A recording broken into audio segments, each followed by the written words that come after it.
Je pense que dans cette période qui se prolonge, qu'on ne sait plus comment qualifier, nous goûtons à une expérience combien il est fatigant d'être insatisfait. Combien c'est fatigant d'en vouloir toujours plus ou toujours autre chose.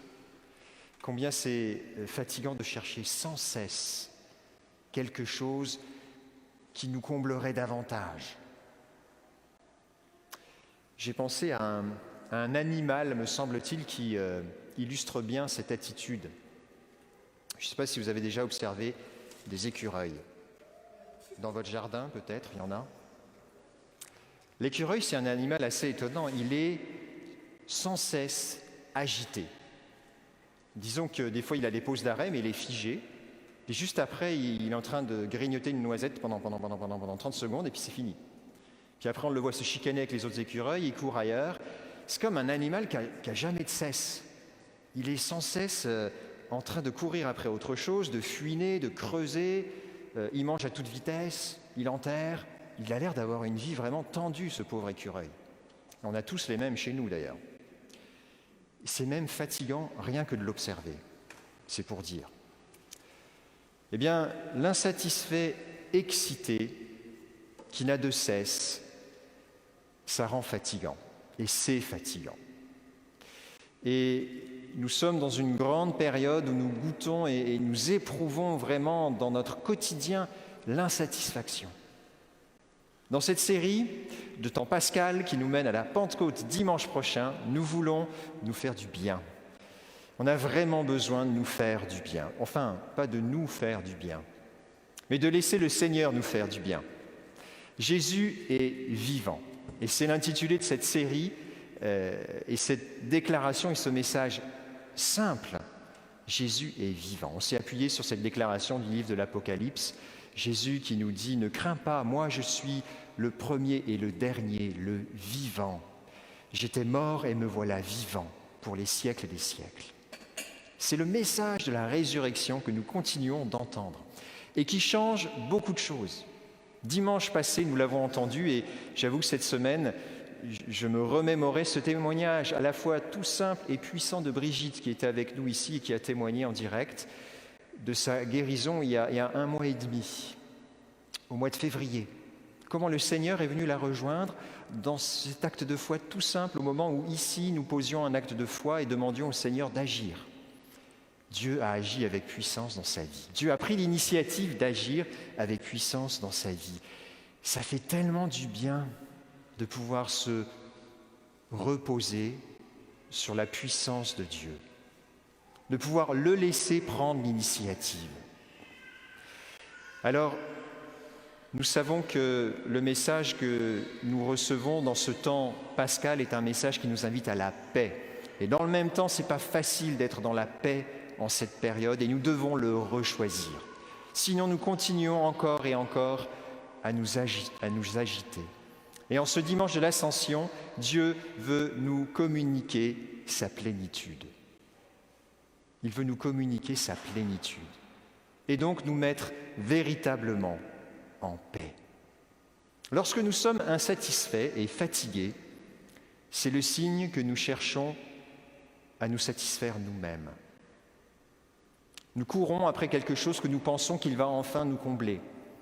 Forcément, c'est fatigant parce qu'à peine qu'on l'a eu, on cherche encore autre chose. Et encore après, et sans cesse.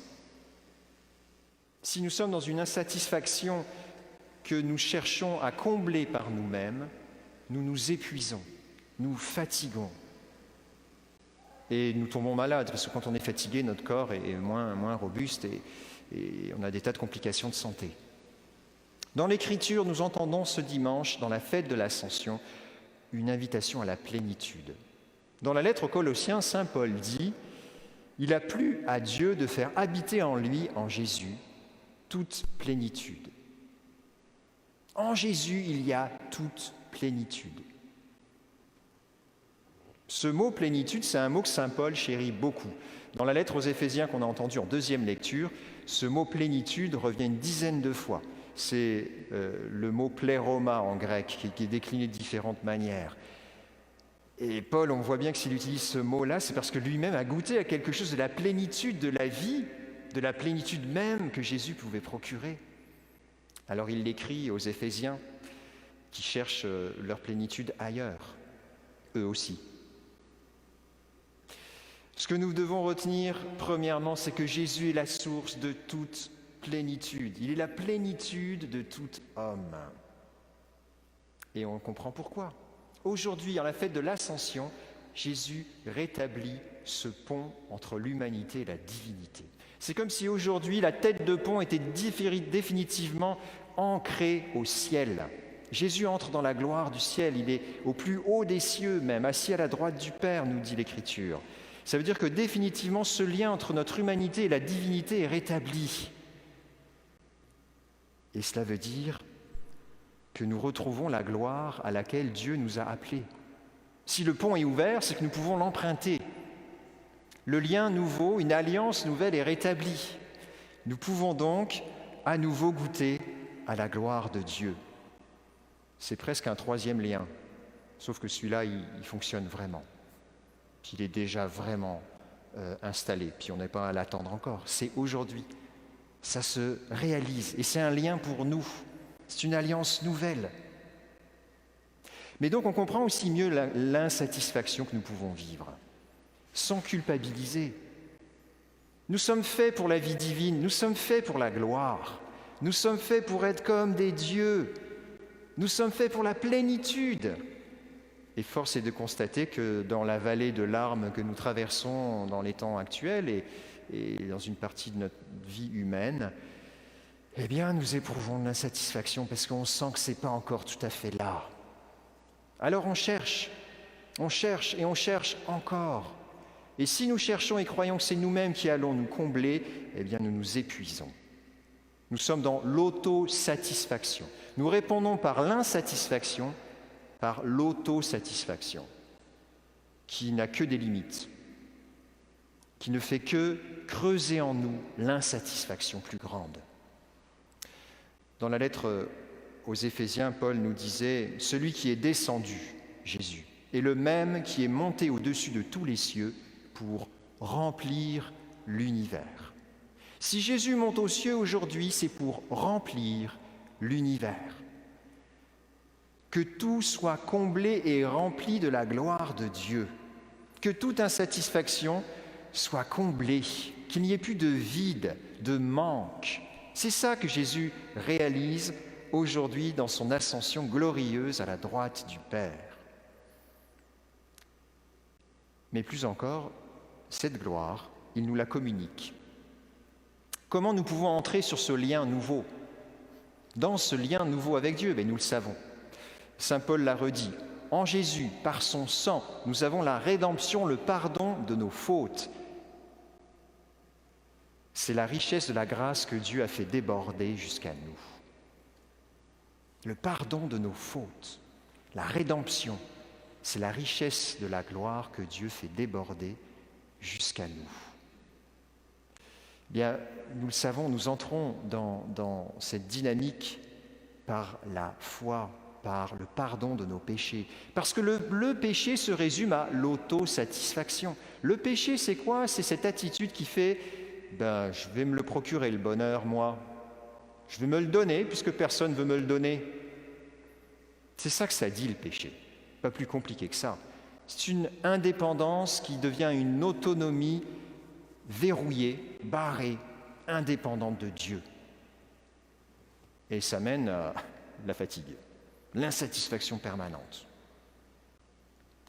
Dieu profondément veut faire déborder la richesse de sa grâce jusqu'à nous, par son sang. Ça veut dire qu'on est devenu un autre type d'homme ou de femme. On ne revient plus à l'homme ancien qui sans cesse revenait à ses habitudes. Nous sommes tournés vers un homme nouveau. J'ai trouvé une image qui m'a assez surprise, qui s'affiche à votre écran pour ceux qui sont derrière un écran, d'un écureuil en train de dormir sur son ventre. Je pense que ce n'est pas une vraie image, parce que j'ai jamais vu ça, un écureuil qui se pose sur son ventre étalé. Mais en fait, on est appelé à ça. On est appelé à enfin trouver la paix.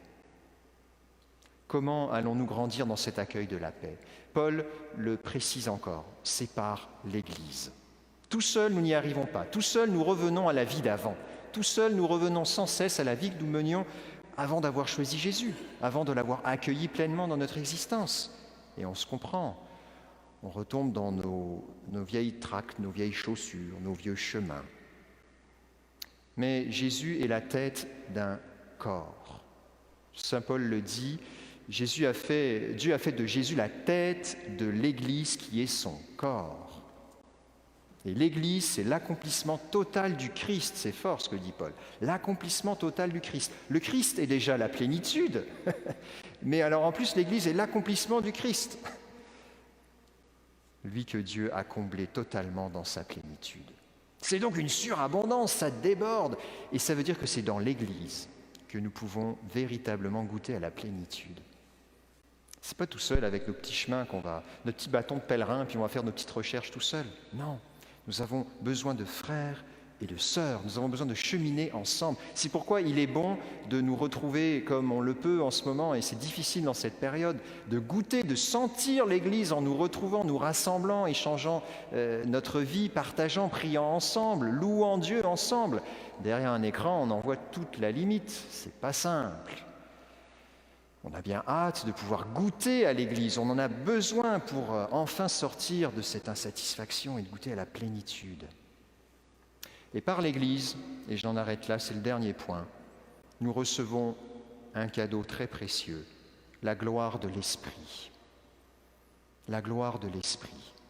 Voilà ce que Dieu veut nous communiquer et ce que nous allons recevoir dimanche prochain, à la fête de la Pentecôte.